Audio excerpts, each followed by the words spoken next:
नमस्कार दोस्तों, डिजिटल ज्ञान यात्रा यूट्यूब चैनल में आप सभी का हार्दिक स्वागत है। आज हम महाभारत के एक नए प्रसंग के साथ आपके सामने उपस्थित हुए हैं।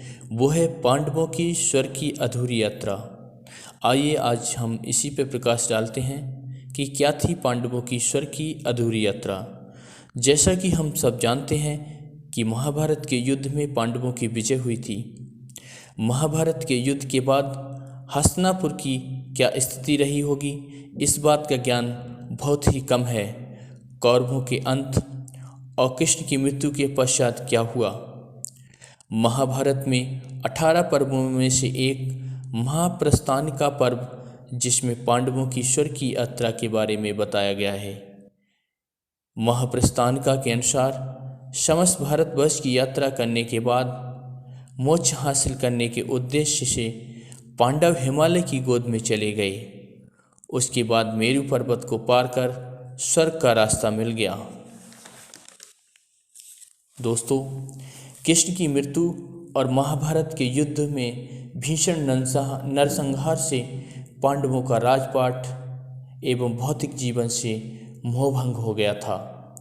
अतः पांडवों ने परीक्षित को शासन सत्ता सौंपकर सभी पांडव द्रौपदी के साथ हिमालय की ओर निकल गए। रास्ते में एक नदी के किनारे अग्निदेव प्रकट हुए और अर्जुन से कहा कि अब वह अपना धनुष बाण हमें सौंप दें, क्योंकि अब इस धनुष का उद्देश्य पूरा हो गया है। अर्जुन को अपने गांडीव से बहुत ही मोह था, फिर भी अर्जुन ने धनुष बाण अग्निदेव को सौंप दिए। इसके बाद वे द्वारका गए, जहां उन्हें पानी में डूबी द्वारका दिखी। यह देखकर पांडव बहुत ही दुखी हुए। वह ऋषिकेश होते हुए हिमालय की ओर चल पड़े। जैसे ही पांडवों ने हिमालय को पार किया, द्रौपदी ने अपने प्राण त्याग दिए। भीम ने युधिष्ठिर से पूछा कि द्रौपदी ने हम सभी से पहले प्राण क्यों त्याग दिए। युधिष्ठिर ने उत्तर दिया कि 5 पति होते हुए भी द्रौपदी अर्जुन को अधिक प्रेम करती थी।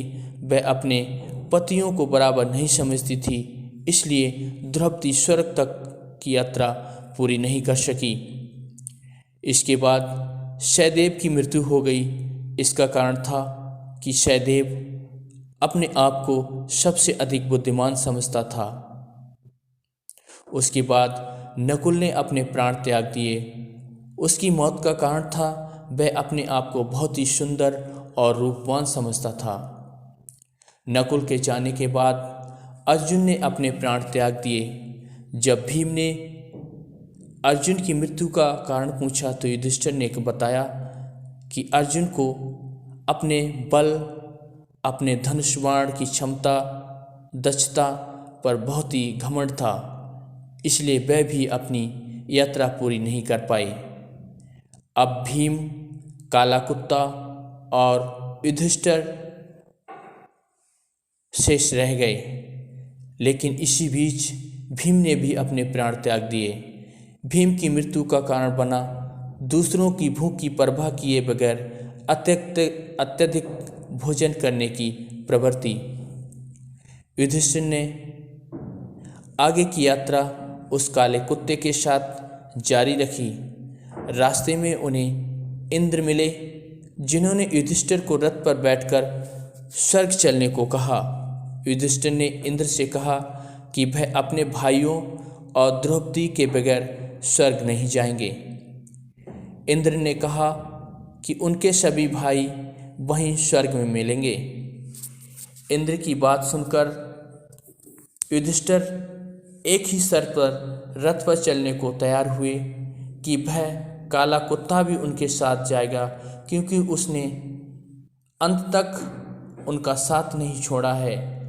युधिष्ठिर की इस बात को सुनकर काले कुत्ते ने अपना असली रूप धारण कर लिया, जो धर्मराज का स्वरूप था।